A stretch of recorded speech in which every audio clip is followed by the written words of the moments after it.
Marilah kita mendengarkan Injil Tuhan kita Yesus Kristus menurut Santo Lukas. Orang Samaria yang murah hati.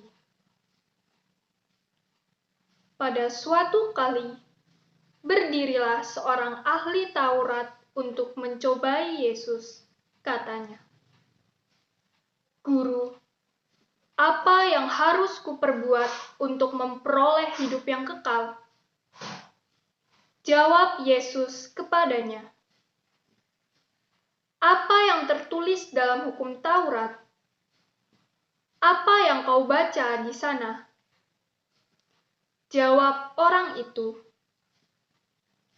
"Kasihilah Tuhan Allahmu dengan segenap hatimu, dan dengan segenap jiwamu, dan dengan segenap kekuatanmu, dan dengan segenap akal budimu, dan kasihilah sesamamu manusia seperti dirimu sendiri."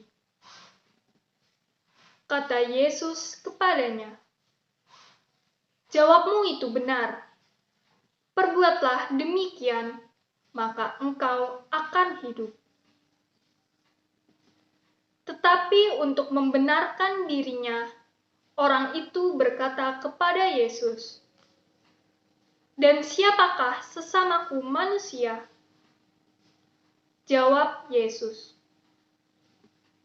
"Adalah seorang yang turun dari Yerusalem ke Yeriko. Ia jatuh ke tangan penyamun-penyamun yang bukan saja merampoknya habis-habisan, tetapi yang juga memukulnya, dan yang sesudah itu pergi meninggalkannya setengah mati. Kebetulan ada seorang imam turun melalui jalan itu. Ia melihat orang itu, tetapi ia melewatinya dari seberang jalan. Demikian juga seorang Lewi datang ke tempat itu. Ketika ia melihat orang itu, ia melewatinya dari seberang jalan.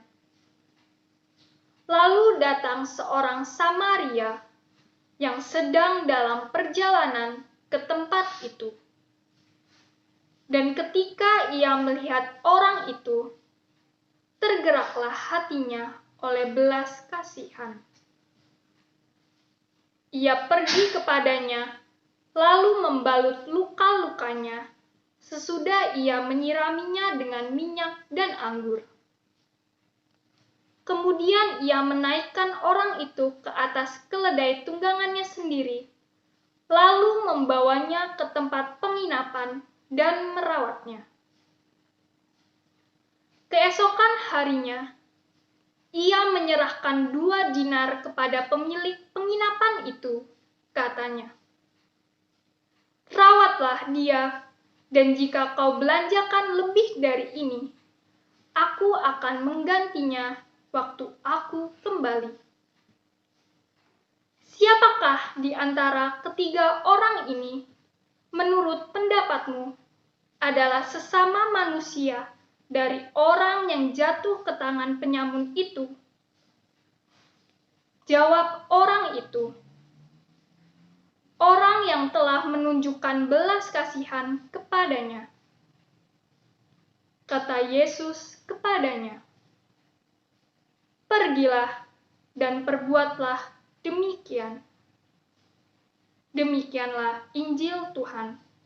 Terpujilah Kristus.